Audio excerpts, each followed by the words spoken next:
to the Wisp Mama Bear Podcast, episode 16. I'm your host, Sarah Yacoub. Today's topic, things that make you go, huh. Good morning. I don't know about you, but Mondays for me started to suck in high school. Being on campus all day as a member of a captive audience gave me a lot of time to think about, random things. Among those thoughts was how awful it would be to go through all of life hating one day out of the week every single week. Sounded like a recipe for miserable angst into perpetuity, and not something in which I was interested. So I started doing some mental gymnastics, challenging my feelings, looking for other ways to look at Mondays. It worked, sort of. I don't generally hate Mondays per se, but the spirit of hating Mondays definitely lives on. So, in solidarity, I say, Happy Monday. In law, everyone serves a role. In criminal cases, the prosecution represents the interests of the people, the interests of the state. The defense represents the interests of the client. Attorneys take an oath of honesty and candor, essentially to act honorably. In an ideal world, prosecutors are held to the highest standard given the immense amount of power they hold over people's lives. In an ideal world, judges and justice systems operate as though integrity is everything, and attorneys operate in a way that fights to preserve that integrity above all else. The breakdown locally, as I see it, is the tolerance with that which an attorney does in the name of representing their client. The line not to be crossed is certainly not something to which all attorneys agree. Attorneys willing to win at all costs generally get a little further around here than those around them, and guess where clients take their money.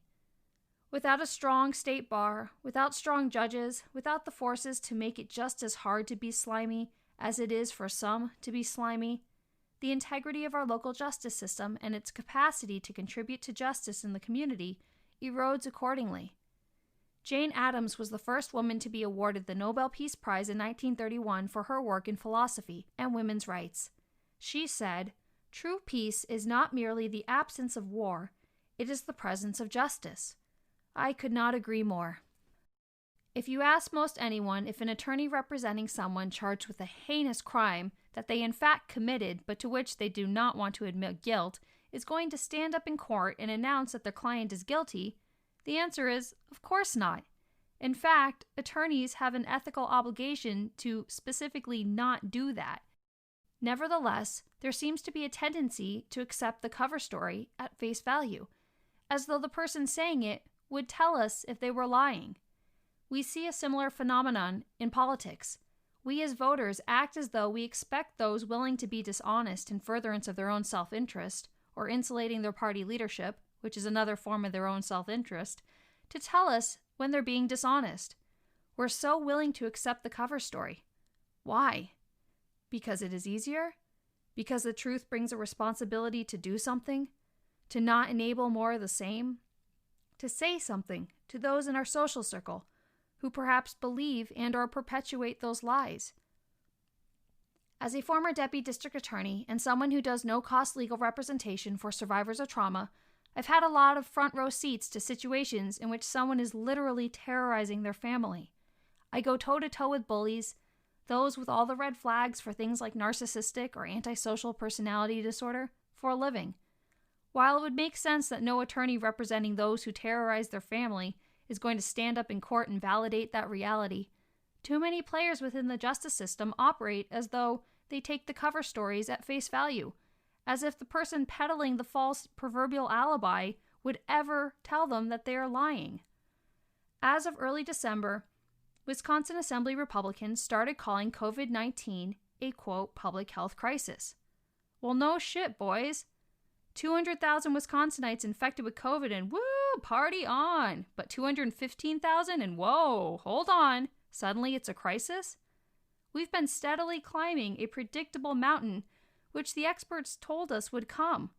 Instead of listening to those experts, containing the virus, and saving us the cost of medical bills, the loss of American and Wisconsinite lives, and the tanking of our economy, Assembly Republicans spent the last 8 months marching us up and over a COVID cliff. Why? Because nothing says public health crisis like not wearing a mask, super spreader events, and obstructing Governor Evers in his efforts to control the spread of this virus. Calling it a public health crisis means losing their fringe voters who still think this is some elaborate global hoax. Being honest about COVID-19 being a public health crisis meant or would have meant facing responsibility for their failure to respond competently, to lead. In essence, legislative Republicans decided getting elected was more important to them than doing right by the people, our health, our pocketbooks, our lives, and/or our economy. The fact that it worked for them is, well, disgusting. Why the sudden shift in perspective? We all know the answer. The November 3rd election. Go ask Shannon Zimmerman. Is he going to tell you the truth? That getting reelected and not upsetting those among his voters who don't believe this is real was more important to him than the uncontrolled spread and damage to us all that came as a result? Of course not. But how many of us are going to listen to Shannon's nonsense and accept it at face value? How many are going to hang our hat on the social convenience of his answer? After all, it really is easier to keep liking the person for whom you voted than face the implications of him actually being a self-serving, gluttonous fat cat who doesn't actually care about any of us.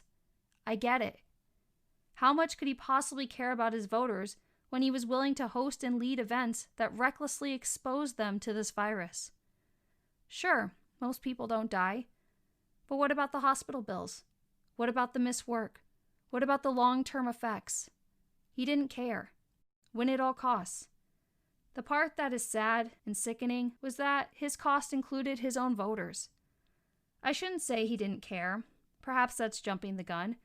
Maybe he is so ignorant and incompetent in his leadership that he just didn't understand the guidance and projections of the experts to which he was entitled as a member of our state assembly. Maybe he just didn't get the news out in the out-of-district mansion in Clifton or down in Florida and didn't know that 200,000 Wisconsinites had contracted COVID. Or maybe he knew exactly what this was and chose the dishonest route in using his power and leadership to drive us off of a COVID cliff because it benefited him personally. Unfortunately, that personal benefit to him came at a hefty price to us all. If you think I'm being hard on Shannon, you're right, I am, and it is well deserved. We elect public servants who are supposed to be accountable to we the people. We do not elect kings to whom we give blind deference and/or worship. We are approaching the loss of American lives at the rate of 1 9/11 a day, and it was all avoidable with competent leadership and responsible decision-making. With privilege comes responsibility. The fact that Shannon spends hundreds of thousands of dollars to chase that privilege of governing as a member of the Assembly, but has exhibited little to no interest in the responsibility that goes with it, makes him unfit for public office.